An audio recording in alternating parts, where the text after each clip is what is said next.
ಈಗ ಇದೊಂದು ಸಣ್ಣ ಕಥೆಯನ್ನು ಹೇಳ್ತೀನಿ. ಒಂದು ಸಣ್ಣ ಕಥೆ. ಈಗ ಒಂದು ಹಳ್ಳಿ ಇರುತ್ತೆ. Hello, hi. ಒಂದು ಹಳ್ಳಿ ಇರುತ್ತೆ. ಈ ಹಳ್ಳಿಯಲ್ಲಿ ಏನಾಗುತ್ತೆ ಅಂತಂದ್ರೆ ಆ ಹಳ್ಳಿ ಜನಗಳೆಲ್ಲ ಒಟ್ಟಿಗೆ ಸೇರ್ತಾರೆ. ಯಾಕೆಂತಂದ್ರೆ ಇತ್ತೀಚಿನ ವರ್ಷಗಳಲ್ಲಿ ಕಾಡ್ಗಿಚ್ಚಾಗ್ಬಿಟ್ಟು ಈ ಮರ ಗಿಡ ವನ್ಯಜೀವಿಗಳೆಲ್ಲ ಸತ್ತೋಗುತ್ತೆ. ಈ ಸತ್ತೋಗ್ತಿರೋ ಒಂದು ಸಂದರ್ಭದಲ್ಲಿ ಏನಾದ್ರು ಒಂದು ಪರಿಹಾರವನ್ನ ಹುಡುಕ್ಬೇಕು ಅಂತ ನೀವು ಹೋಗ್ತೀರಾ, ಆಯ್ತಾ? ಪರಿಹಾರವನ್ನ ಹುಡುಕ್ಬೇಕು ಅಂತ ನೀವು ಅಲ್ಲಿಗೆ ಹೋಗ್ತಾರೆ. ಪರಿಹಾರವನ್ನ ಹುಡುಕ್ಬೇಕಂತ ಹೋದಾಗ ಒಂದು ಬುಡಕಟ್ಟು ಸಮುದಾಯದ ಒಂದು ಹುಡುಗ ನಿನ್ನಂಗಿರ್ತಾರೆ, ಆಯ್ತಾ? ಅವನೇನ್ ಮಾಡ್ತಾನೆ, ನಾನೇನೋ ಒಂದು ಪರಿಹಾರವನ್ನು ಹೇಳ್ತೀನಿ ಅಂತಂತಾನೆ. ಅವಾಗ ಅವ್ನು ಏನ್ ಹೇಳ್ತಾನೆ, ಎಲ್ಲರೂ ಪಂಚಾಯತಿಗೆ ಆಗ್ತಿರುತ್ತೆ, ಕೂತಿರ್ತಾನೆ. ಅವಾಗ ಅವ್ನು ಏನ್ ಹೇಳ್ತಾನೆ ಅಂತಂದ್ರೆ, ನಮ್ಮ ಹಿರಿಯರೆಲ್ಲ ಈ ಕಾಡಿನಲ್ಲಿ ಏನು ಒಣಗಿದ ಇದಿತ್ತಲ್ಲ, ಗೆಲ್ಲುಗಳೆಲ್ಲ ಇರುತ್ತಲ್ಲ, ಅದನ್ನೆಲ್ಲ ಕಡಿದು ತೆಗೆದು ಸೈಡಿಗೆ ಆಗ್ತಾ ಇದ್ರು. ಮತ್ತೆ ಈ ಕಾಡ್ಗಿಚ್ಚಾಗದಂಗೆ ಈ ಕಂದಕಗಳು ಅಥವಾ ಡ್ರೈನೇಜ್ಗಳೆಲ್ಲ ಮಾಡ್ತಾ ಇದ್ರು. ಆ ಟೈಪ್ ನಾವು ಮಾಡೋಣ ಅಂತ ಅಂತಾನೆ. ಇವನೇ ಅವನು ಸಣ್ಣ ಹುಡುಗ, ಇವನ್ ಮಾತೇನು ಕೇಳೋದಂತ ಕೆಲವರು ನೆಗ್ಲೆಕ್ಟ್ ಮಾಡ್ತಾರೆ. ಇನ್ನು ಕೆಲವರು ಅದ್ರ ಬಗ್ಗೆ ಆಸಕ್ತಿ ವಹಿಸಿ ಆ ಕೆಲಸ ಮಾಡಲಿಕ್ಕೆ ಮುಂದಾಗ್ತಾರೆ. ಬಟ್ ಈ ಇವನಂಗೆ ಆ ಯುವಕ ಎಲ್ಲರನ್ನೂ ಸೇರಿಸ್ಕೊಂಡು ಹೋಗಿ ಆ ಮರಗಳ ಗೆಲ್ಲುಗಳನ್ನೆಲ್ಲ ಕಡಿದು ತಗೊಂಡೋಗಿ ಮನೆ ಹತ್ರ ಉರುವಲಾಗಿ ಅಥವಾ ಕಟ್ಟಿಗೆಯಾಗಿ ಉಪಯೋಗಿಸ್ತಾರೆ. ಎರಡನೇದಾಗಿ ಇವರು ಏನ್ ಮಾಡ್ತಾರೆ, ಆ ಕಂದಕಗಳು ಎಲ್ಲೆಲ್ಲಿ ಇದು ಮಾಡಬೇಕು ಅಲ್ಲೆಲ್ಲ ಡ್ರೈನೇಜ್ಗಳನ್ನ ಮಾಡ್ತಾರೆ. ಮುಂದಿನ ದಿನಗಳಲ್ಲಿ ಏನಾಗುತ್ತೆ, ಈ ಅರಣ್ಯ ನಾಶ ಆಗ್ತಿತ್ತಲ್ಲ, ಇಲ್ಲಾಂದ್ರೆ ಇವ್ರು ಕಡ್ದು ಬೀಸಾಕ್ಬಿಡ್ತಿದ್ರು. ಯಾಕಂದ್ರೆ ಬೆಂಕಿ ಹತ್ತುತ್ತೆ ಅಂದ್ರೆ ಕಡ್ದು ಹಾಕ್ತಿದ್ರು. ಬಟ್ ಇವ್ರೇನು ಒಣಗಿದ್ ಮಾತ್ರ ಕಡಿತಾನೆ, ಬಾಕಿ ಇರೋ ಮರಗಳು ಹಂಗೆ ಬೆಳೆಸ್ತಾರೆ. ಅರ್ಥ ಆಗ್ತಿದ್ಯಾ? ಬೆಳೆಸಿದ ಮೇಲೆ ಏನಾಗುತ್ತೆ, ಅರಣ್ಯಗಳು ಕೂಡ ಹಂಗೆ ಸಂರಕ್ಷಣೆ ಆಗುತ್ತೆ. ಜೊತೆಗೆ ಇವನು ಈ ನಾಯಕತ್ವ ಕೂಡ ಡೆವಲಪ್ ಆಗುತ್ತೆ. ಅಂದ್ರೆ ಇಲ್ಲಿ ಸಕ್ಸಸ್ ಕಾಣ್ತಾರೆ. ಕಾಡ್ಗಿಚ್ಚು ಆಗದಂಗೆ ಪ್ರಾಣಿ ಪಕ್ಷಿಗಳಿಗೆಲ್ಲ ಉಪಯೋಗ ಆಗುತ್ತೆ. ಮತ್ತೆ ಎರಡನೇದಾಗಿ ಯಾವುದೇ ರೀತಿಯ ಹಾನಿಗಳು ಆಗಲ್ಲ, ಪರಿಸರ ಸಂರಕ್ಷಣೆ ಕೂಡ ಆಗುತ್ತೆ. ಇದರಿಂದ ನೆಕ್ಸ್ಟ್ ಇಲ್ಲಿ ಇದರಿಂದ ನಾವು ಏನ್ ಕಲಿತೀವಿ ಅಂತಂದ್ರೆ, ಒಂದು ಜ್ಞಾನ, ಅವನೇನ್ ಮಾಡ್ದ, ಒಂದು ಜ್ಞಾನವನ್ನು ಕಲಿತೀವಿ. ಎರಡನೇದು ಅವನ ಬುದ್ಧಿವಂತಿಕೆ, ಇಂಟೆಲಿಜೆನ್ಸ್ ಅಂತ ಅಂತೀವಲ್ಲ, ಬುದ್ಧಿವಂತಿಕೆಯನ್ನು ಕಲಿತೀವಿ. ಮತ್ತೆ ಈ ಸವಾಲುಗಳು ಅಂದ್ರೆ ಚಾಲೆಂಜಸ್ ಅನ್ನು ಹೇಗೆ ಎದುರಿಸಬೇಕು ಅನ್ನೋದು ಕಲಿತೀವಿ. ನೆಕ್ಸ್ಟ್ ಈ ಸಣ್ಣ ಸಣ್ಣ ತಂಡಗಳನ್ನ ಮಾಡಿ ಸ್ಮಾಲ್ ಟೀಮ್ಸ್ ಮಾಡಿಬಿಟ್ಟು ಹೇಗೆ ನಾವು ಅದನ್ನ ಸಕ್ಸಸ್ ಆಗೋ ಅನ್ನೋದು ಕೂಡ ಈ ಕಥೆಯಿಂದ ಕಲಿತೀವಿ. ಅರ್ಥ ಆಯ್ತಾ? ಕ್ಲಿಯರ್? ಅರ್ಥ ಆಯ್ತಾ? ಲಾಸ್ಟ್ ಇರೋರು ಅರ್ಥ ಆಯ್ತಾ? ಕ್ಲಿಯರ್? ಓಕೆ. ನೆಕ್ಸ್ಟ್ ಈಗ ಈ ಸಾಧನೆ ಇದ್ರಲ್ಲಿ ಮಾಡಿದಂತ ವ್ಯಕ್ತಿಗಳು ಹೇಳ್ತೀನಿ. ಒಂದು ನೀವು ಕೇಳಿದ್ರ JCC ಡೆಲ್ ಅಂತ ಕೇಳಿದಿರಾ? ಇಲ್ಲ. ಇವರು ಅರಣ್ಯದಲ್ಲಿ ನೋಡಿ, ಇವರು ಬ್ರಿಟಿಷ್ IPS ಇವರು ಅವಾಗ ಆ ಟೈಮಲ್ಲಿ ಇವರು IAS ಏನಿದೆ ಆಡಳಿತಾತ್ಮಕ ಸರ್ವಿಸ್ ಅನ್ನ ಮಾಡ್ಕೊಂಡು ಭಾರತದಲ್ಲಿ ಅವರು ಇದನ್ನ ಫಾರೆಸ್ಟ್ ಇದ್ರ ಬಗ್ಗೆ ಅವರು ಆವಾಗ ಸ್ವತಂತ್ರ ಪೂರ್ವದಲ್ಲೇ ಇವರು ಅಚೀವ್ಮೆಂಟ್ ಮಾಡಿದಂಥವ್ರು. ಇವ್ರು ಈ ಶಿಸ್ತು ಮತ್ತು ಬದ್ಧತೆಯಿಂದ ಇವ್ರು ಏನ್ ಮಾಡ್ತಾರೆ ಅಂತಂದ್ರೆ ಈ ಅರಣ್ಯಕ್ಕೆ ಸಾಕಷ್ಟು ಅವ್ರ ಕೊಡುಗೆಗಳನ್ನು ಕೊಡ್ತಾರೆ. ನೆಕ್ಸ್ಟ್ ನೀವು ಸುಂದರ್ಲಾಲ್ ಬಹುಗುಣ್ ಕೇಳಿದಿರಲ್ವಾ, ಎಲ್ಲ ಕೇಳಿದಿರಲ್ವಾ, ಫಾರೆಸ್ಟ್ ಇರೋರು ಕೇಳಿರಬೇಕು. ಇವರು ಕೂಡ ಅಪ್ಪುಕೋ ಚಳವಳಿ ಮತ್ತು ಚಿಪ್ಕೋ ಚಳವಳಿ, ಈ ಎರಡು ಚಳವಳಿಗಳನ್ನು ಮಾಡ್ತಾರಲ್ವಾ? ಹೌದು ತಾನೆ? ಹೌದಾ ಅಲ್ವಾ? ಕೇಳಿಸ್ಕೊಂಡಿದ್ರೆ ಇಲ್ವಾ? ಹೇಳಿದ್ರೆ ಇಲ್ವಾ? ಬಟ್ ಇವರು ಕೂಡ ನಿಮಗೆ ರೋಲ್ ಮಾಡಲ್ಲ.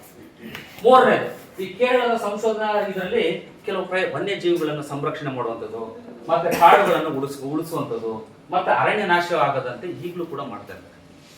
ಈ ರೀತಿಯ ನೀವು ಕೂಡ ಬದಲಾವಣೆ ಆಗಿ ನೀವು ಕೂಡ ಅಂಥದ್ದು ಒಳ್ಳೆಯ ಅಂಶಗಳಿದ್ರೆ ನೀವು ಕೂಡ ಮಾಡಬೇಕು ಅನ್ನೋದು ಕೂಡ ಈ ಸಂದರ್ಭದಲ್ಲಿ ಮುಂದಕ್ಕೆ ಹೋಗಿ. ನೆಕ್ಸ್ಟ್ ಐದನೇದು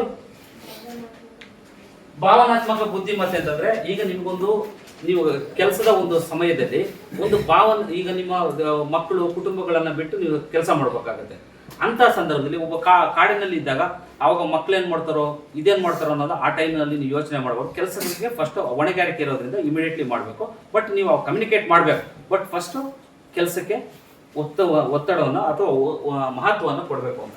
ನೆಕ್ಸ್ಟ್ ಅದರಲ್ಲಿ ನೀವು ನೆಕ್ಸ್ಟ್ ಹೇಳಿ, ಸ್ವಯಂ ಅಭಿವೃದ್ಧಿ, ಸೆಲ್ಫ್ ಮೋಟಿವೇಶನ್ ಅಥವಾ ಸೆಲ್ಫ್ ನೀವೇ ನಿಮ್ಮ ಬಗ್ಗೆ ನೀವೇ ತಿಳ್ಕೊಳ್ಳುವಂಥದ್ದು, ನಿಮ್ಮ ಬಗ್ಗೆ ನೀವೇ ಮೋಟಿವೇಟ್ ಆಗುವಂಥದ್ದು. ಯಾಕೆಂತಂದ್ರೆ ಆ ಕೆಲಸದ ಸಮಯದಲ್ಲಿ ಈಗ ನೀವು ಏನು ಸರ್ವಿಸ್ ಕೊಡಬೇಕು, ಯಾವ ರೀತಿ ಸರ್ವಿಸ್ ಕೊಡಬೇಕು, ಕ್ವಾಲಿಟಿ ಏನು ಕೊಡಬೇಕು, ಅವ್ರು ಯಾವ ರೀತಿ ಇದು ಮಾಡೋದು, ನಿಮ್ಮ ನಾಲೆಡ್ಜ್ ಏನು ಕಲ್ತಿರ್ತೀರಲ್ಲ ಅದನ್ನು ನೀವು ಅರಿವು ಮೂಡಿಸ್ಕೊಂಡಾಗ ಮಾತ್ರ ನೀವು ಏನಾದ್ರು ಒಂದು ಸಕ್ಸಸ್ ಆಗಲಿಕ್ಕೆ ಸಾಧ್ಯತೆ ಇರುತ್ತೆ. ನೆಕ್ಸ್ಟ್ ನೀವು ಓದಿ ಸೋಷಿಯಲ್ ಕೌಶಲ್ಯಗಳು ಈಗ ನಾನು ಹೇಳಿದ್ನಲ್ಲ, ಸಮುದಾಯದವ್ರು ಬರ್ತಾರೆ, ಬೇರೆ ಬೇರೆಯವ್ರು ಬರ್ತಾರೆ, ಅಂಥ ಸಂದರ್ಭದಲ್ಲಿ ಬೇರೆಯವರೆಲ್ಲ ಬಂದಾಗ ನೀವು ಒಳ್ಳೆ ಸರ್ವಿಸ್ ಕೊಡಬೇಕು ಅಂತ ಅಷ್ಟೇ. ನೆಕ್ಸ್ಟ್ ನೀವು ಓದಿ. ಪ್ರೇರಣೆ, ಮೋಟಿವೇಶನ್. ಈಗ ನಿಮ್ಮ ಜೊತೆಗೆ ಯಾರು ಇರ್ತಾರೋ ಅವರನ್ನ ಮೋಟಿವೇಶನ್ ಮಾಡಬೇಕು. ಯಾರು ನಿಮ್ಮ ಜೊತೆಗೆ ಇರ್ತಾರೋ ಅವ್ರನ್ನ ಮೋಟಿವೇಶನ್ ಮಾಡಬೇಕು. ನೆಕ್ಸ್ಟ್ ಇದು very very important, stress management. ಈ ಕೆಲಸಕ್ಕೆ ಹೋಗ್ತಿರಲ್ಲ, ಕೆಲವರು ಕೆಲಸದ ನಿರ್ವಹಣೆ ಮಾಡೋಕ್ಕಾಗಲ್ಲ, ಆತ್ಮಹತ್ಯೆ ಮಾಡ್ಕೊಳ್ತಾರೆ. ದಯವಿಟ್ಟು ಆ ಕೆಲಸ ಮಾಡಬಾರ್ದು. ಯಾಕಂದ್ರೆ ನೀವು ಕಲ್ತಿರೋದೇನಕ್ಕೆ ಡಿಗ್ರಿ, ನಾಲೆಡ್ಜ್ ಅನ್ನು ಸಂಪಾದನೆ ಮಾಡ್ತೀರ. ನಿಮ್ಗೆ ಮ್ಯಾನೇಜ್ಮೆಂಟೇ ಮಾಡಕ್ಕೆ ಬಂದಿಲ್ಲ, ನೀವು ಕಲ್ತಿದ್ದೇನು ಪ್ರಯತ್ನ ಅಂತ. ಅದಕ್ಕೆ ಈ ಸ್ಟ್ರೆಸ್ ಮ್ಯಾನೇಜ್ಮೆಂಟ್ ಅನ್ನೋದು ವೆರಿ ವೆರಿ ಇಂಪಾರ್ಟೆಂಟ್. ಅವಾಗ ಈ ಒತ್ತಡದ ನಿರ್ವಹಣೆಗಳನ್ನ ಮಾಡಬೇಕು. ಅವಾಗ ಈ ಸ್ಟ್ರೆಸ್ ಮ್ಯಾನೇಜ್ಮೆಂಟ್ ಕಮ್ಮಿ ಮಾಡ್ಕೋಬೇಕಾದ್ರೆ ಏನ್ ಮಾಡಬೇಕು, ಫಸ್ಟ್ ಪ್ರಾಬ್ಲಮ್ ಏನು ಅನ್ನೋದು ಗುರುತಿಸ್ಕೋಬೇಕು. ಅರ್ಥ ಆಗ್ತಿದ್ಯಾ? ಫಸ್ಟು ಪ್ರಾಬ್ಲಮ್ ಏನು ಅನ್ನೋದು ಅರ್ಥ ಮಾಡ್ಕೋಬೇಕು, ಅವಾಗ ಸಾಲ್ವ್ ಮಾಡೋಕ್ಕಾಗುತ್ತೆ. ನೆಕ್ಸ್ಟ್ ಎರಡನೇದು ಹೆಲ್ತಿ ಅಭ್ಯಾಸಗಳನ್ನ ಮಾಡ್ಕೋಬೇಕು. ಸ್ಟ್ರೆಸ್ ಆಗಬಾರ್ದು ಅಂತಂದ್ರೆ ಮೆಡಿಟೇಷನ್ ಮಾಡುವಂಥದ್ದು, ಲೈಟ್ ವ್ಯಾಯಾಮ ಮಾಡುವಂಥದ್ದು, ಬೆಳಿಗ್ಗೆ ಎದ್ದೊಂದಷ್ಟು ಓಡುವಂಥದ್ದು, ಇಂಥ ಹ್ಯಾಬಿಟ್ಸ್ಗಳು ಯಾರು ಇಟ್ಕೊಳ್ತಾರೋ ಅವಾಗ ನಮಗೆ ಒತ್ತಡದಿಂದ ಹೊರಗಡೆ ಬರ್ತೀವಿ. ಮೂರನೇದು ಇದು ಇನ್ನೊಬ್ಬರಿಗೆ ಹೆಲ್ಪ್ ಮಾಡುವಂಥದ್ದು, ಸಹಾಯ ಮಾಡುವಂಥದ್ದು. ಅಂದರೆ ಈಗ ಕೆಲವ್ರಿಗೆ ಗೊತ್ತಾಗ್ಲಿಲ್ಲ, ನಿಮಗೆ ಚೆನ್ನಾಗಿ ಗೊತ್ತಿರುತ್ತೆ, ನಿಮ್ಮ ಪಕ್ಕದಲ್ಲಿರೋನಿಗೇನೋ ಅಪಾಯಿಂಟ್ ಆಗಿದ್ರೆ ಅವ್ನಿಗೇನು ಗೊತ್ತೇ ಆಗ್ತಿಲ್ಲ. ಆವಾಗ ನೀವು ಅವನು ಮೋಟಿವೇಟ್ ಆಗಂಗೆ ನೀವು ಹೆಲ್ಪ್ ಮಾಡಬೇಕು. ಅರ್ಥ ಆಗ್ತಿದೆಯಾ? ಮುಂದೆ ಆ ರೀತಿ ಮಾಡಿದರೆ ನಿಮ್ಮ ಪರ್ಸನಾಲಿಟಿ ಡೆವಲಪ್ಮೆಂಟು ಬೆಳೆಯುತ್ತೆ. ನೆಕ್ಸ್ಟ್ ಮುಂದಕ್ಕೋ. ಹಾಂ, ಇದು ಇಂಪಾರ್ಟೆಂಟ್. ನೀವು ಯಾವ್ದಾದ್ರು ಒಂದು ಕೆಲಸಕ್ಕೆ ಹೋದಾಗ ಡಿಸಿಷನ್ ತಗೊಳ್ಳುವಂಥದ್ದು ವೆರಿ ವೆರಿ ಇಂಪಾರ್ಟೆಂಟ್. ಡಿಸಿಷನ್ ತಗೊಳ್ಳುವಂಥದ್ದು ಇಂಪಾರ್ಟೆಂಟ್. ಯಾಕೆ ಇಂಪಾರ್ಟೆಂಟು? ಅದರಲ್ಲಿ ನೀವು ಓದಿ ಇನ್ಫಾರ್ಮೇಶನ್ ಗ್ಯಾದರಿಂಗ್. ಈಗ ಯಾವುದೋ ಒಂದು ಕಾಡಿಗೆ ಬೆಂಕಿ ಬಿದ್ದಿತ್ತು ಅಂತ ಇಟ್ಕೊಳ್ಳಿ, ಯಾಕೆ ಬಿತ್ತು, ಯಾವ ರೀತಿ ಬಿತ್ತು, ಯಾರು ಬೆಂಕಿ ಕೊಟ್ಟರು, ಅಥವಾ ಹಂಗೆ ಸ್ವಾಭಾವಿಕ ಆಯ್ತಾ, ಅದು ನಿಮಗೆ ಫಸ್ಟ್ ಇನ್ಫಾರ್ಮೇಶನ್ ಕಲೆಕ್ಟ್ ಮಾಡಬೇಕು. ಪಾಯಿಂಟಿಗೆ ಬರ್ತಿದ್ದೀನಾ, ನಿಮ್ಗೆ ಬೇಕಾಗಿತ್ತು ಅಂತ ಹೇಳ್ತಿದ್ದೀನಿ, ಹೌದಾ? ಲಾಸ್ಟ್ ಇರೋರು ಹೌದೇನೋ, ಕರೆಕ್ಟಾ? ನಿಮಗೆ ಈಗ ನೀವು ಫಸ್ಟ್ ಇನ್ಫಾರ್ಮೇಶನ್ ಕಲೆಕ್ಟ್ ಮಾಡ್ತೀರಿ. ನೆಕ್ಸ್ಟ್ ನೀವು ಹೇಳಿ. ಈಗ ಎಫೆಕ್ಟಿವ್ ಅನಲೈಸ್, ಅದಕ್ಕೆ ಏನಾಯ್ತು ಅನ್ನೋದು ನೀವು ಅನಲೈಸ್ ಮಾಡಬೇಕು, ಸುಮ್ಮನೆ ಡಿಸಿಷನ್ ತಗೋಬಾರ್ದು. ಗೊತ್ತಾಯ್ತಾ? ನೆಕ್ಸ್ಟ್ ನೀವು ಓದಪ್ಪ. ಎಕ್ಸ್ಪೀರಿಯನ್ಸ್. ನೀವು ಈಗ ಹಿಂದಿನ ಒಂದು ಜಾಬಲ್ಲಿ ಇರ್ತೀರಿ, ಆ ಹಿಂದಿನ ಜಾಬಲ್ಲಿ ನೀವು ಚೆನ್ನಾಗಿ ಅಲ್ಲಿ ವರ್ಕೌಟ್ ಮಾಡಿ, ಈಗ ನೀವು ಬಂದು ಆಫೀಸ್ಗೆ ಬಂದು ಸೈನ್ ಹಾಕಿ ಓಡೋದ್ರೆ ನಿಮ್ಗೆ ಗೊತ್ತಾಗಲ್ಲ.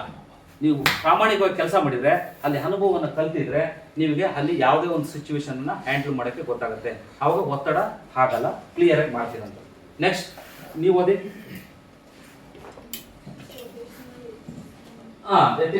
ಇಂಟಿಗ್ರಿಟಿ ಸಮಗ್ರತೆ ಅಂತ. ಇದೇನಂತಂದ್ರೆ, ಈಗ ನೀವು ಒಂದು ಕೆಲ್ಸಕ್ಕೆ ಹೋಗ್ತೀರಿ, ಇವನೇ ತಿಂಡಿ ಜಾಸ್ತಿ ಮಾಡಿದ್ದ ಇವತ್ತು ಬೆಳಿಗ್ಗೆ, ಮುಖ ತಳ್ಕೊಂಡ್ ಬರ್ತೀಯಾ? ಇಲ್ಲ. ಈಗ ಏನಂತಂದ್ರೆ, ಸೀರಿಯಸ್ ಆಗಿ ನೀವು ಕೆಲ್ಸಕ್ಕೆ ಹೋಗ್ತಿರಲ್ಲಪ್ಪ, ಕೆಲ್ಸಕ್ಕೆ ಹೋದಾಗ ನಿಮಗೆ ಆನೆಸ್ಟ್ ಆಗಿ ಕೆಲಸ ಮಾಡಬೇಕು, ಲಂಚ ತಗೋಬಾರ್ದು, ಭ್ರಷ್ಟಾಚಾರ ಇರಬಾರ್ದು, ಪ್ರಾಮಾಣಿಕೆಯಿಂದ ಕೆಲಸ ಮಾಡಬೇಕು. ಅರ್ಥ ಆಯ್ತಾ? ನೆಕ್ಸ್ಟ್ ಇನ್ನೊಂದು, ನಿಮಗೆ ಕೊಟ್ಟಿರುವಂತ ರೆಸ್ಪಾನ್ಸಿಬಿಲಿಟಿ. ರೆಸ್ಪಾನ್ಸಿಬಿಲಿಟಿ ಅಂದ್ರೆ ನಿಮಗೇನು ರೆಸ್ಪಾನ್ಸಿಬಿಲಿಟಿ ಕೊಟ್ಟಿರ್ತಾರೋ ಆ ರೆಸ್ಪಾನ್ಸಿಬಿಲಿಟಿಯನ್ನ ಕರೆಕ್ಟಾಗಿ ಮಾಡಬೇಕು. ನಿಮ್ಗೊಂದು ಜವಾಬ್ದಾರಿ ಕೊಟ್ಟಿರ್ತಾರೆ, ಸಂಬಳ ಕೊಡ್ತಿರ್ತಾರೆ, ಅದಕ್ಕೆ ತಕ್ಕಂತ ಆನೆಸ್ಟ್ ಆಗಿ ಕೆಲಸ ಮಾಡಬೇಕು, ಆ ಜವಾಬ್ದಾರಿನ ಕರೆಕ್ಟಾಗಿ ನಿರ್ವಹಿಸಬೇಕು ಅಂತ. ನೆಕ್ಸ್ಟ್ ನೀವು ಓದಿ. ಲಾಸ್ಟ್ ಇದು ಪಾರದರ್ಶಕತೆ. ಅಂದ್ರೆ ಈಗ ಅಲ್ಲಿ ಬಡವನೂ ಬರ್ತಾನೆ, ಶ್ರೀಮಂತನೂ ಬರ್ತಾನೆ, ಕೂಲಿ ಕಾರ್ಮಿಕನೂ ಬರ್ತಾನೆ, ಯಾವುದೇ ತಾರತಮ್ಯ ಮಾಡಬಾರ್ದು. ನೀವು ಜಾಬಲ್ಲಿ ಕೂತಾಗ ತಾರತಮ್ಯ ಮಾಡ್ದಲೆ ನೀವು ಅಲ್ಲಿ ಕೆಲಸಗಳನ್ನು ಪ್ರಾಮಾಣಿಕವಾಗಿ, ಪಾರದರ್ಶಕವಾಗಿ ಎಲ್ಲರಿಗೂ ನೀವು ಏನು ಸರ್ವಿಸ್ ಕೊಡಬೇಕು ಆ ಸರ್ವಿಸನ್ನು ಕರೆಕ್ಟಾಗಿ ಕೊಡಬೇಕು ಅಂತ ಹೇಳ್ತಾರೆ. ಗೊತ್ತಾಯ್ತಾ? ಅರ್ಥ ಆಗ್ತಿದ್ಯಾ? ಬೋರ್ ಆಗ್ತಿದ್ಯಾ? ಇಲ್ಲ ತಾನೆ? ನೆಕ್ಸ್ಟ್ ನೀವು ಇಂಟರ್ಪರ್ಸನಲ್ ಸ್ಕಿಲ್ ಅಂದ್ರೆ, ಈಗ ಅವರಿಂದ ನೀವೇನು ಕಲಿತೀರ, ನಿಮ್ಮಿಂದ ಅವ್ರೇನು ಕಲಿತೀರಿ, ನಿಮ್ಗೆ ಏನಾದ್ರು ಗೊತ್ತಾಗ್ಲಿ ನೀವು ಪರಿಚಯ ಇದು ಮಾಡ್ಕೊಂಡು ನೀವು ಕಲಿಬೇಕು. ಮತ್ತೆ ಎರಡನೇದಾಗಿ ನೀವು ಓದಿ. ರೆಸ್ಪೆಕ್ಟ್ ಕೊಡ್ಬೇಕು. ಅಂದ್ರೆ ನೀವು ಜಾಬಲ್ಲಿ ಕೂತ್ರೆ ಯಾರೋ ಬಂದ್ರೆ ನೀವು ಒಂದು ನಾನು ಇದ್ರಲ್ಲಿ ಇದ್ದೀನಿ, ಏನೋ ನಿಂದು ಅಂತ ಹಂಗೆ ಕೇಳೋದಲ್ಲ. ಏನ್ ಬಂದ್ರಿ, ಯಾಕೆ ಬಂದ್ರಿ, ಏನೋ ನನ್ನಿಂದ ಏನಾಗಬೇಕು, ಈ ರೀತಿ ನೀವು ಸಾಫ್ಟ್ ಕಾರ್ನರ್ನಿಂದ ತೋರಿಸ್ಬೇಕು. ನಾವೇನು ಆಕಾಶದಲ್ಲಿ ಇದೀವಾ, ಇರಲ್ಲ. ಅದಕ್ಕೋಸ್ಕರ ಸಾಫ್ಟ್ ಕಾರ್ನರ್ ಅನ್ನ ವಹಿಸ್ಕೊಳ್ಳಿ ಅಂತ. ನೆಕ್ಸ್ಟ್ ನೀವು ಓದಿ. Team member. ಒಬ್ಬ ನೀವು ಏನ್ ಮಾಡ್ಬೇಕು ಅಂತಂದ್ರೆ, ಅಲ್ಲಿ ಟೀಮ್ ಆಗಿ ವರ್ಕ್ ಮಾಡ್ಬೇಕು. ಒಂದು ಸಂಸ್ಥೆಗೆ ಹೋದ್ರೆ, ಈ ಕಾಲೇಜಿಗೆ ಬಂದ್ವಿ ಅಂತಂದ್ರೆ, ಈ ಕಾಲೇಜಲ್ಲಿ ಡೀನನ್ನ ಈಗ ಯಾಕೆ ಅವ್ರನ್ನೆಲ್ಲ ಇನ್ವಾಲ್ವ್ಮೆಂಟ್ ಮಾಡ್ಕೊಂಡೆ? ಈಗ ನಾನು ಒಬ್ಬನೇ ಬಂದು ಬೆಳಿಗ್ಗೆ ಮಾಡ್ಬೋದಿತ್ತು, ಕರೆಕ್ಟಾ? ನಾನು ಒಬ್ಬನೇ ಮಾಡ್ಬೋದಿತ್ತು. ಆದರೆ ನಾನು ಯಾಕೆ ಅವ್ರನ್ನ ಇನ್ವಾಲ್ವ್ಮೆಂಟ್ ಮಾಡ್ಕೊಂತೀನಿ ಅಂದರೆ ನಿಮಗೂ ಅವ್ರ ಬಗ್ಗೆ ರೆಸ್ಪೆಕ್ಟ್ ಇರಬೇಕು, ನನಗೊಂದು ಅವ್ರಿಗೆ ಅವಕಾಶ ಕೊಟ್ಟಿದ್ದನ್ನ ಅವ್ರಿಗೂ ಒಂಥರ ಕೃತಜ್ಞತೆ ಇರಬೇಕು, ನನಗೂ ಒಂದು ಕೃತಜ್ಞತೆ ಇರಬೇಕು ಅಂತ ಇದನ್ನು ನೀವು ಡಿಸೈನ್ ಮಾಡಬೇಕು. ಈ ರೀತಿ ಡಿಸೈನ್ ಮಾಡಿ ನೀವು ಪ್ರೋಗ್ರಾಮನ್ನು ಸಕ್ಸಸ್ ಮಾಡಬೇಕು, ಯಾವುದೇ ಕೆಲಸಗಳನ್ನು ಸಕ್ಸಸ್ ಮಾಡಬೇಕು. ನೆಕ್ಸ್ಟ್ ನೀವು ಇವನು ನೀನು ಕಂಟಿನ್ಯೂಸ್ ಲರ್ನಿಂಗ್ ಮತ್ತೆ ನಿರಂತರವಾಗಿ ನೀವು ಕಲಿತಾ ಇರಬೇಕು. ಈಗ ನಾನು ಹೇಳಿದ್ನಲ್ಲ, ನಾನು ವಾಚ್ಮೆನ್ ಆಗಿದ್ದರೆ ವಾಚ್ಮೆನಾಗೆ ಇರ್ತಿದೆ, ಎವ್ರಿ ಡೇ ಪ್ರಾಕ್ಟೀಸ್ ಮಾಡಿ. ಒಂದು ಅರ್ಧ ಗಂಟೆನಾದ್ರು ಪುಸ್ತಕ ಓದ್ತೀವಿ, ಅರ್ಧ ಗಂಟೆನಾದ್ರು ಏನಾದ್ರು ಇನ್ಫಾರ್ಮೇಷನ್ ಕಲೆಕ್ಟ್ ಮಾಡ್ತೀವಿ. ಮೊಬೈಲಲ್ಲಿ ನಾವು ಸೋಷಿಯಲ್ ಮೀಡಿಯಾದಲ್ಲಿ ಫೇಸ್ಬುಕ್ಕಲ್ಲಿ ಸುಮ್ಮನೆ ಯಾವುದಕ್ಕೋ ಕಾಲಹರಣ ಮಾಡೋ ಬದಲು ಒಳ್ಳೆ ಪುಸ್ತಕಗಳನ್ನು ಓದಿ, ನಾಲೆಡ್ಜ್ ಬರುತ್ತೆ. ಈಗ ವಿವೇಕಾನಂದ ಅವರು ಯಾಕಾಗಿ ಮಾತಾಡಿದ್ರು ಅಂದರೆ ಅಷ್ಟು ಆಳವಾಗಿ ಅವರು ಓದ್ಕೊಂಡಿದ್ರು, ಹಾಗಾಗಿ ಅವರು ಅಷ್ಟು ಚೆನ್ನಾಗಿ ಎಫೆಕ್ಟಿವ್ ಆಗಿ ಮಾತಾಡೋಕ್ಕಾಗೋದು. ನಿಮ್ಮ ಕೈಲಿ ನಾನು ಈಗ ಮಾತಾಡ್ತಿದ್ದೀನಿ ಅಂತಂದರೆ ಎಫೆಕ್ಟಿವ್ ನಾನು ಎರಡೇ ದಿವಸ ಟೈಮಲ್ಲಿ ನಾನು ಎಫೆಕ್ಟಿವ್ ಓದ್ಕೊಂಡು ಬಂದಿದ್ದಕ್ಕೆ ನಿಮ್ಮ ಎದುರುಗಡೆ ಪರ್ಫೆಕ್ಟಾಗಿ ಅಲ್ಲಾಡ್ದಂಗೆ ನಿಮಗೆ ಮೋಟಿವೇಶನ್ ಮಾಡ್ತಾ ಇದ್ದೀನಿ. ಅರ್ಥ ಆಗ್ತಿದೆಯಾ? ಈ ರೀತಿ ನಿಮ್ಗೆ ಇರಬೇಕು. ನೆಕ್ಸ್ಟ್ ನೀವು ಒಂದು ನ್ಯೂ ಟೆಕ್ನಾಲಜೀಸ್. ನೀವು ಒಂದು ಡಿಪಾರ್ಟ್ಮೆಂಟಿಗೆ ಹೋದರೆ ಅಲ್ಲಿ ಹೊಸ ಬದಲಾವಣೆಗಳಾಗ್ತಾ ಇರುತ್ತೆ. ಸರಿ, ಫಾರೆಸ್ಟ್ ಡಿಪಾರ್ಟ್ಮೆಂಟಿಗೆ ಹೋದ್ರಿ, ಈಗ ಡ್ರೋನ್ ಬಂದಿದೆ ಅಲ್ವಾ, GPS ಸರ್ವೇದು ಬಂದಿದೆ. ಅದರಲ್ಲಿ ಟೆಕ್ನಾಲಜಿ ಹೊಸ ಏನಿದೆ ಅಂಥದ್ದನ್ನ ಅದರಿಂದ ನಮ್ಮ ಡಿಪಾರ್ಟ್ಮೆಂಟಿಗೆ ಏನು ಯೂಸ್ ಆಗುತ್ತೆ ಇಂಥದ್ರ ಬಗ್ಗೆ ನೀವು ಕಲೆ ಆಗ್ತಾ ಇರ್ಬೇಕು. ಆಯಿತಾ? ಈ ರೀತಿ ಕಲೆ ಹಾಕಿದಾಗ ಏನಾದ್ರು ನೀವು ಸಾಧನೆ ಮಾಡಲಿಕ್ಕೆ ಆಗುತ್ತೆ. ನೆಕ್ಸ್ಟ್ ನೀವು ಓದಪ್ಪ ಲಾಸ್ಟ್ ಇದು ಹೊಂದಿಕೊಳ್ಳೋ ಫ್ಲೆಕ್ಸಿಬಲ್ ಅಂದರೆ ನೀವು ಅವ್ರ ಜೊತೆಗೆ ಹೇಗೆ ಹೊಂದಾಣಿಕೆ ಆಗ್ತೀರಾ ಅಂತ. ನೀವು ಎಲ್ಲರ ಜೊತೆ ಗಲಾಟೆ ಮಾಡಿ ನಿಮ್ಮ ಹತ್ರಕ್ಕೆ ಯಾರು ಬರಲ್ಲ. ಅರ್ಥ ಆಯ್ತಾ? ಯಾರು ಬರಲ್ಲ. ಹಾಗಾಗಿ ಅವ್ರ ಜೊತೆಗೆ ನೀವು ಹೊಂದಿಕೊಳ್ಳುವಂತ ಇದೇ ಇರಬೇಕು. ನೆಕ್ಸ್ಟ್ ಈಗ ಇದು ಒಂದು ನೀವು ಮೋಟಿವೇಶನ್ ಆಗಿರ್ಬೇಕು ಅಂತಷ್ಟೇ. ಮೋಟಿವೇಶನ್ ಆಗಿರ್ಬೇಕು. ಮತ್ತೆ ಈ ಅರಣ್ಯ ಜೀವನದಲ್ಲಿ ಏನೋ ಸವಾಲುಗಳು ಬಂದ್ರೆ ಫ್ಯಾಮಿಲಿ ಇರುತ್ತೆ, ಅದ್ರ ಜೊತೆಗೆ ಏಕಾಂಗಿಯಾಗಿ ನೀವು ಕೆಲಸ ಮಾಡುವ ಸಂದರ್ಭಗಳು ಬಂದಾಗ ಆವಾಗ ಏನ್ ಮಾಡ್ಬೇಕು, ಆ ಚಾಲೆಂಜಸ್ಗಳನ್ನ ನೀವು ಕರೆಕ್ಟಾಗಿ ಹ್ಯಾಂಡಲ್ ಮಾಡಿ ಅಂತ. ಇನ್ನೊಂದು ನಿಮ್ಮ ಸ್ವಂತ ನಿಮ್ಮ ಮೇಲೆ ನಿಮ್ಗೆ ನಂಬಿಕೆ ಇರಬೇಕು. ನಿಮ್ಮ ಮೇಲೆ ನಿಮಗೆ ನಂಬಿಕೆ ಇದ್ರೆ ಮಾತ್ರ ಏನಾದ್ರು ಸಾಧನೆ ಮಾಡ್ಲಿಕ್ಕೆ ಆಗೋದು. ಇವತ್ತು ನನ್ನ ಮೇಲೆ ನಂಬಿಕೆ ಇದ್ದಕ್ಕೆ ನಾನು ನಿಮ್ಗೆ ಬಂದು ಟ್ರೈನಿಂಗ್ ಮಾಡೋಕ್ಕೆ ಸಾಧ್ಯತೆ ಇದೆ. ನನಗೆ ನಂಬಿಕೆ ಇಲ್ಲ ಅಂತಂದ್ರೆ ಮಾಡೋಕ್ಕಾಗ್ತಿತ್ತಾ? ನಿಮ್ ನೋಡಿ ಎದುರಿದ್ರೆ ನಾನು ಮಾಡ್ಬೇಕಾಗತ್ತಾ? ಆಗ್ತಾ ಇರಲಿಲ್ಲ. ಈ ರೀತಿ ನೀವು ಮನೋಭಾವನೆಗಳನ್ನ ಬೆಳೆಸ್ಕೊಂಡ್ರೆ ಪರ್ಸನಾಲಿಟಿ ಡೆವಲಪ್ಮೆಂಟ್ ಅನ್ನು ಬೆಳೆಸ್ಕೊಂಡ್ರೆ. ನೆಕ್ಸ್ಟ್ ಇದು ಬಿಡಿ. ಈಗ ಇದು ಸಣ್ಣ ಕತೆ, 1 ನಿಮಿಷದಲ್ಲಿ ಮುಗಿಸ್ತೀನಿ. ಈಗ ಒಬ್ಬ ಶ್ರೀಮಂತನಿಗೆ ಒಂದು ಕತ್ತೆ ಇರುತ್ತೆ. ಕತ್ತೆ ಬಾವಿಗೆ ಬಿದ್ದುಬಿಡುತ್ತೆ. ಆ ಸಂದರ್ಭದಲ್ಲಿ ಏನ್ ಮಾಡ್ತಾನೆ, ಮೇಲೆ ಎತ್ತಕ್ಕೆ ಟ್ರೈ ಮಾಡ್ತಾರೆ, ಎತ್ತಕ್ಕಾಗಲ್ಲ. ಅರ್ಥ ಆಯ್ತಾ? ಎತ್ತಕ್ಕಾಗಲ್ಲ. ಅದೇನ್ ಮಾಡ್ತಾನೆ, ಈಗ ಮಣ್ಣಾಕಿ ಮುಚ್ಚಿಬಿಡೋಣ ಅಂತ ಮಣ್ಣು ಹಾಕ್ತಾರೆ. ಅದ್ರ ಮೇಲೆ ಬಾವಿ ಒಳಗಡೆ ಮಣ್ಣು ಹಾಕ್ತಾರೆ, ಅದನ್ನು ಸತ್ತೋಗ್ಲಿ ಅಂತ ಹಾಕ್ತಾರೆ. ಬಟ್ ಕತ್ತೆ ಏನ್ ಮಾಡುತ್ತೆ, ಮೇಲೆ ಮಣ್ಣು ಬಿಡಿಸ್ಕೊಂಡು ಹಾಗೆ ಮಣ್ಣು ಮಾಡ್ಕೊಂಡು ಮತ್ತೆ ಮೇಲೆ ಅದ್ರ ಮೇಲೆ ನಿಲ್ಲುತ್ತೆ. ಮತ್ತೆ ಮಣ್ಣು ಹಾಕ್ತಾರೆ, ಹಂಗೆ ಮೇಲೆ ನಿಲ್ಲುತ್ತೆ. ಮತ್ತೆ ಮಣ್ಣು ಹಾಕ್ತಾರೆ, ಹಂಗೆ ಮೇಲೆ ಈ ರೀತಿ ಮಣ್ಣು ಹಾಕ್ತಾರೆ. ಮೇಲೆ ಬಂದು ಮೇಲೆ ಬಂದು ಹೊರಗಡೆ ಬಂದ್ಬಿಡು. ಇದರಿಂದ ನಾವೇನು ಕಲಿತೀವಿ ಅಂತಂದ್ರೆ, ಈ ಸಮಸ್ಯೆಗಳು, ದೌರ್ಬಲ್ಯಗಳು, ನ್ಯೂನತೆಗಳು ನಿಮ್ಮಲ್ಲಿ ಏನಿದೆಯೋ ಇದು ಮಣ್ಣು ಅಂತ ತಿಳ್ಕೊಳ್ಳಿ, ಅದನ್ನ ಮೆಟ್ಟಿಲುಗಳಾಗಿ ನೀವು ನಿಲ್ಬೇಕು ಅಂತ ಹೇಳ್ತಾರೆ.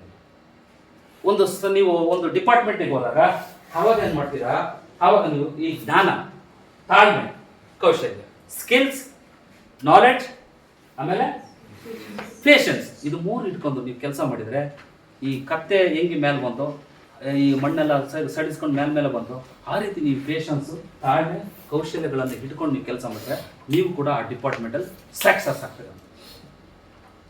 ಗ್ಯಾರಂಟಿ ನೀವು ಸಕ್ಸಸ್ ಆಗ್ತೀರ.